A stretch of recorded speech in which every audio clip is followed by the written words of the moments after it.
बच्चों बहुत स्वागत है आप लोगों का केमिस्ट्री क्लास में। मैं हूं आपका केमिस्ट्री टीचर सुनील यादव। तो बच्चों आज एक नए टॉपिक के साथ मैं आपके साथ हूं। बच्चों आज मैंने टॉपिक लिया हुआ है एल्कोहल, फिनॉल और ईथर से।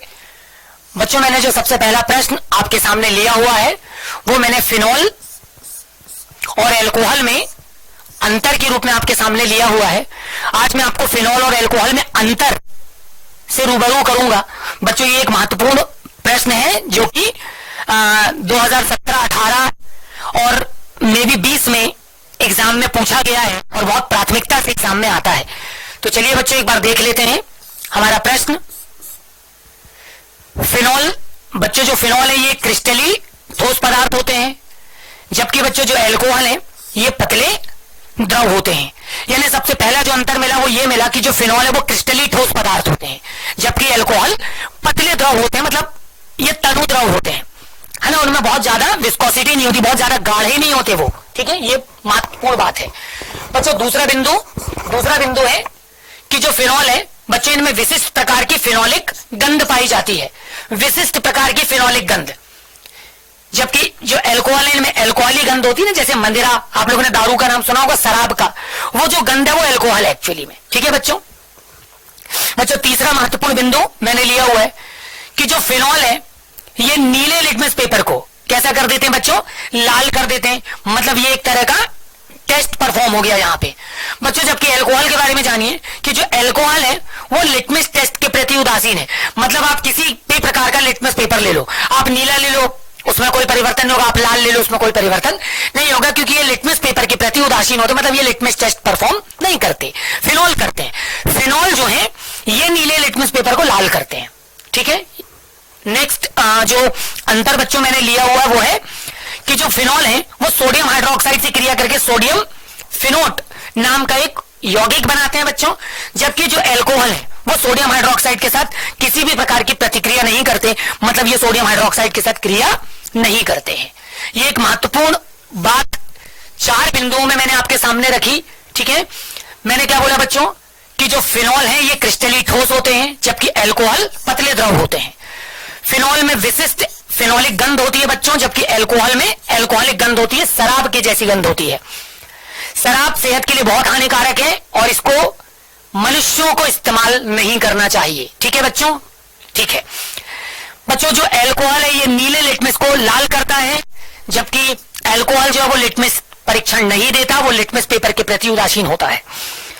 बच्चों फिनॉल सोडियम हाइड्रोक्साइड के साथ करके फिनेट आयन बनाता है, जबकि सोडियम हाइड्रोक्साइड के साथ एल्कोहल किसी भी प्रकार की क्रिया नहीं करता और कोई प्रतिक्रिया नहीं होती, ठीक बच्चों। इसके अलावा अगला अंतर मैंने ले रखा हुआ है कि जो फिनॉल है वो FeCl3 से क्रिया करके बैगनी रंग का एक संकुल बना लेता है, कॉम्प्लेक्स कंपाउंड बना लेता है, जबकि जो एल्कोहल है वो FeCl3 के साथ किसी भी प्रकार की क्रिया नहीं करता।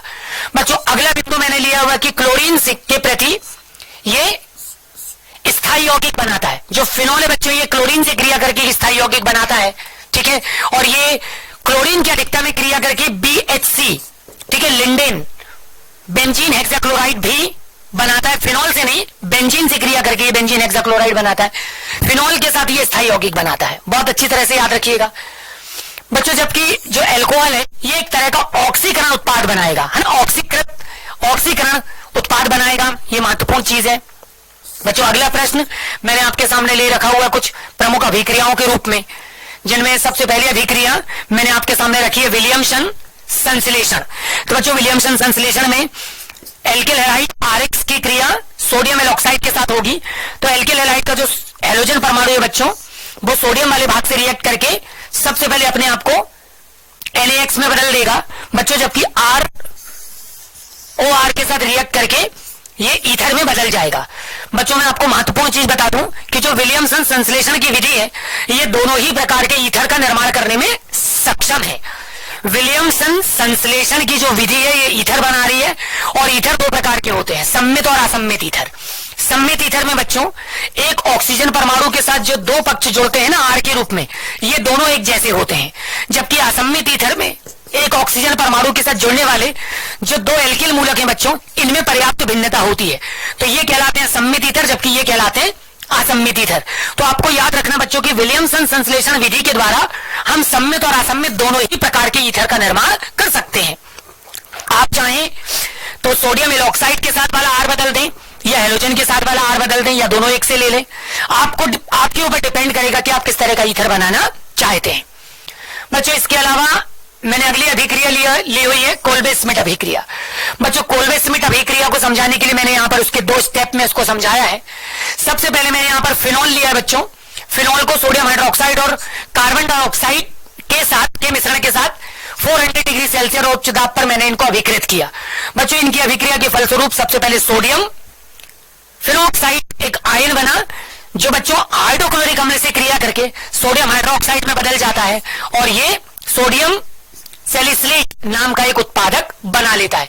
बच्चों यह अभिक्रिया कहलाती है कोल्बे स्मिथ अभिक्रिया। इसके अलावा बच्चों मैंने जो अगली अभिक्रिया ली है वो है रिमर टिमेन अभिक्रिया। रिमर टिमेन अभिक्रिया में बच्चों हमने फिनॉल को क्लोरोफॉर्म और कास्टिक पोटेशियम हाइड्रोक्साइड के विलयन के साथ अभिकृत किया है।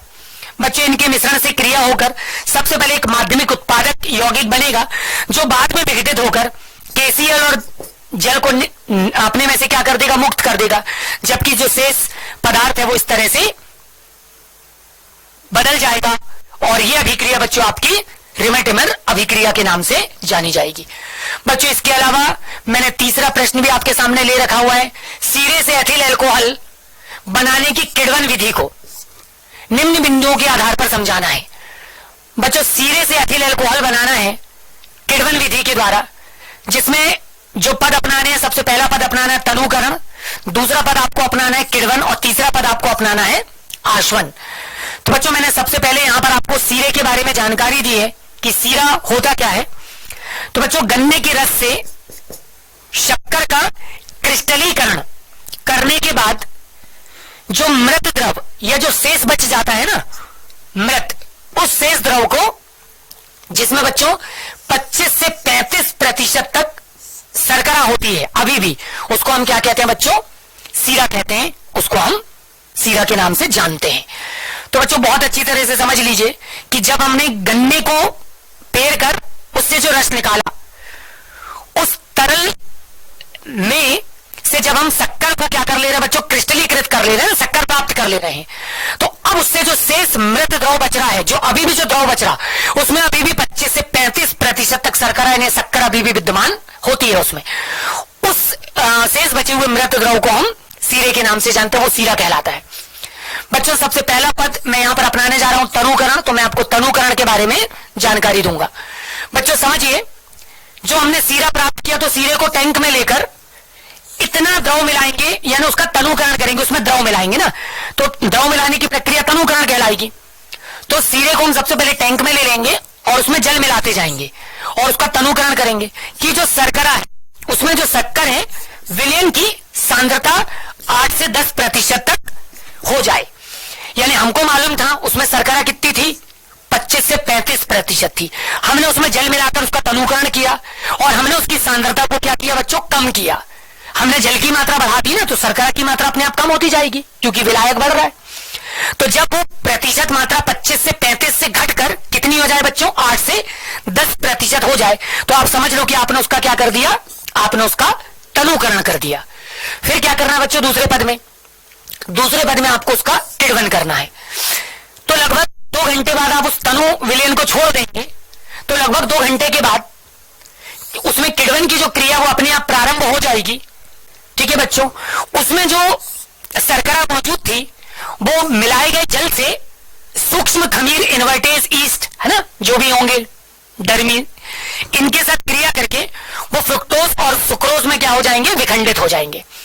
दूसरे पद में ये जो सुक्रोज और फ्रुक्टोज मिलेगा बच्चों, ये अपने में से कार्बन डाइऑक्साइड को क्या कर देगा, निकाल देगा और आप देखेंगे उसमें से मदिरा यानी अल्कोहल की भीनी भीनी सी खुशबू आने लगेगी, शराब के जैसी दुर्गंध या सुगंध आने लगेगी। आप समझ जाओ कि आपने शर्करा का किण्वन करके आपने उसको एथिल अल्कोहल में क्या कर दिया, परिवर्तित कर दिया। तीसरे पद में बच्चों उसका आश्वन करना है, यानी अब आपने जो अल्कोहल प्राप्त की आपको उसका शोधन करना, उसका आश्वन करके आपको अल्कोहल को शुद्ध रूप में प्राप्त करना है। जब आप CO2 का निकालना बंद हो जाए। आप जैसे ही देखेंगे कि जिस पट में किण्वन चल रहा है उसमें से CO2 जब तक निकल रही है, निकलने दीजिए, जब CO2 का निकलना बंद हो जाए तब किण्वन क्रिया रुक जाती है। उस समय आप मान लेंगे कि अब किण्वन की क्रिया रुक गई है। तब जो शेष भाग बचेगा वो उसका हम कॉफी के भपके द्वारा या कॉफी के भपके की विधि के द्वारा क्या कर देंगे बच्चों, आशवन कर देंगे, ठीक है। और उससे हमको रेक्टिफाइड स्प्रिट के नाम से जो अल्कोहल प्राप्त होगी C2H5OH, हम उसको क्या कर लेंगे बच्चों, प्राप्त कर लेंगे। और यही हमको क्या करना था, प्राप्त करना था। तो बच्चों आज मैंने आपको कुछ महत्वपूर्ण प्रश्नों से अवगत किया और मैंने आपको आज के वीडियो में बहुत ही महत्वपूर्ण प्रश्नों की जानकारी दी। बच्चों ऐसे ही कुछ और भी प्रश्नों के साथ आपसे पुनः मुलाकात होगी, तब तक अपना ख्याल रखिए।